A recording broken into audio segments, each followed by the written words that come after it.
Welcome to അത് YouTube channel. Guys, നമ്മൾ ഇന്നിവിടെ വീഡിയോ പറയാൻ പോണത് ഈസി ആയിട്ട് ഒരു പാരറ്റിനെ വരയ്ക്കാനായിട്ട് പോവാണ്. വരച്ചാലോ? ആദ്യം നമ്മൾ ഒരു 4 സൈഡ്സ് ബോർഡർ വരയ്ക്കണം. വരച്ചാലോ? ഞാൻ അടിയൊരു ബോർഡർ വരയ്ക്കാം.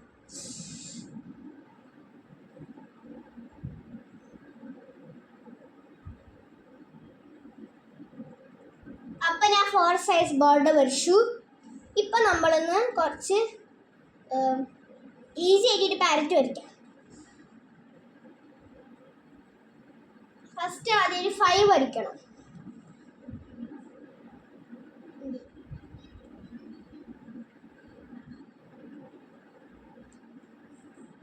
ഗൈസ്,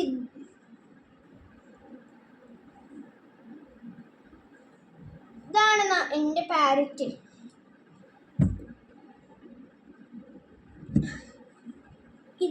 ഇത് റൈറ്റിംഗ് ടാബ്ലറ്റ് ആണ്. ഇതിങ്ങനെ ഇഷ്ടമില്ലെങ്കിൽ ഡിലീറ്റ് ചെയ്യാം. അപ്പം റെഡിയാവും. നിങ്ങൾക്ക് ഇഷ്ടമെങ്കിൽ കമൻറ്റ് ചെയ്യുക, സബ്സ്ക്രൈബ് ചെയ്യുക, ലൈക്ക് ചെയ്യുക, ഷെയർ ചെയ്യുക. Okay, by.